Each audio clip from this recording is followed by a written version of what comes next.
Saunders nearly killed a woman in a motor accident, and he felt it his duty to save her life, even at the cost of his own. He could not know that an evil power had claimed this beautiful woman, and that the ghastly verdict must be: nothing can save her.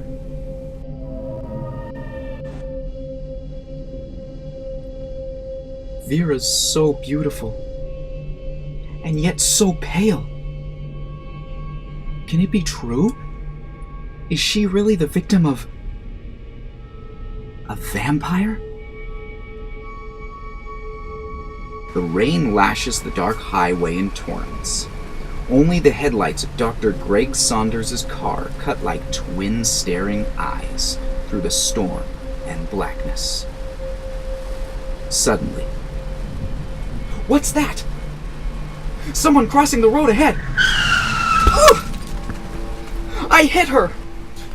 Thank heaven it was just a glancing blow. There's a slim chance that she's still alive. No bones broken. She's unconscious, though, and suffering from extreme shock. I've got to get her to the nearest hospital. Quickly. soon, I remember hearing about this place.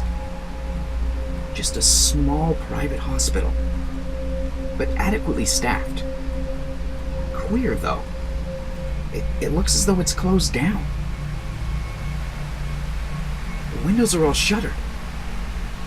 And the door's bolted. Open up in there! Open up or I'll break the door down!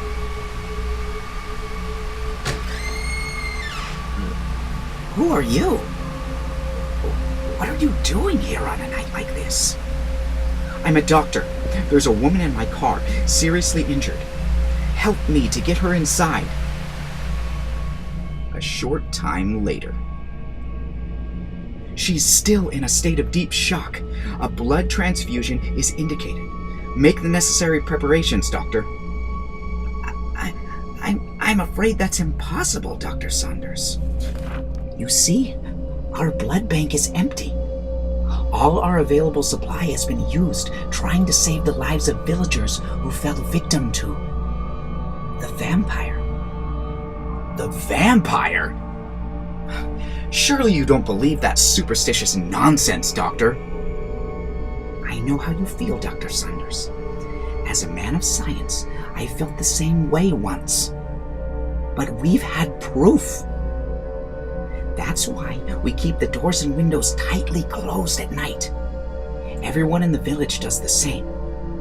So the vampire hasn't been able to find any more victims. Enough of this silly talk. Find out the injured woman's blood type. And when the test is completed,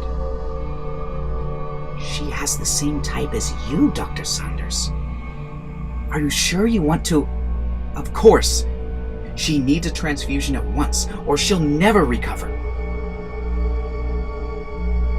She's so beautiful and so pale.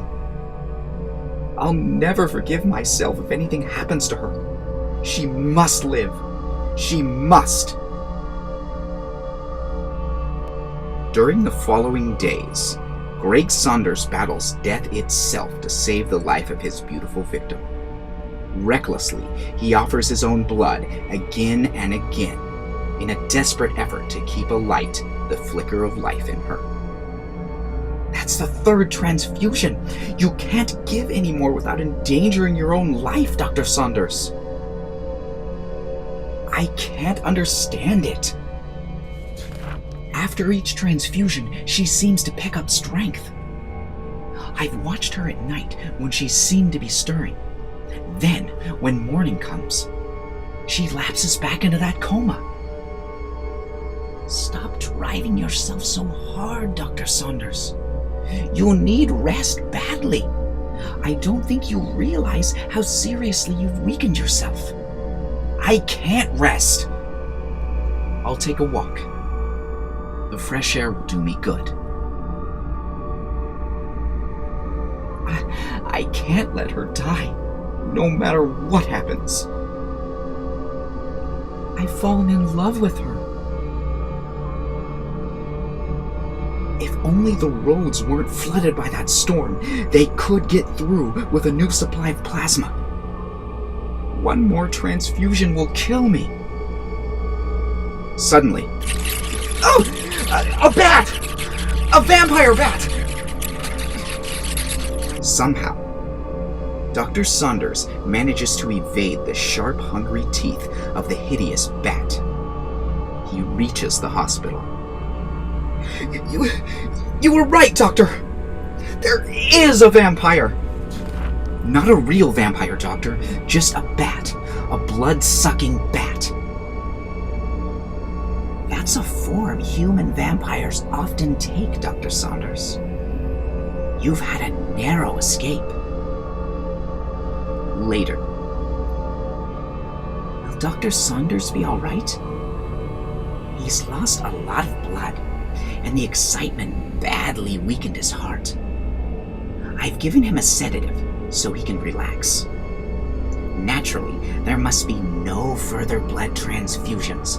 That would certainly be fatal. I understand, Doctor. The hospital sleeps with its patients safely barricaded behind locked doors and windows. And then... you. Yes. You're feeling better. I'm so glad. I tried so hard to make you well. I know. It was your blood that kept life in me. I should be grateful. The bat! Your eyes! They're the same as... Is that surprising? I can change into a bat, for I am the vampire. As Greg Saunders feels her sharp teeth sink into his jugular vein, he tries to scream. All he can utter is a vague, bubbling sound. Then, there is only silence again, except for the small sucking noises that might be made by someone thirstily drinking.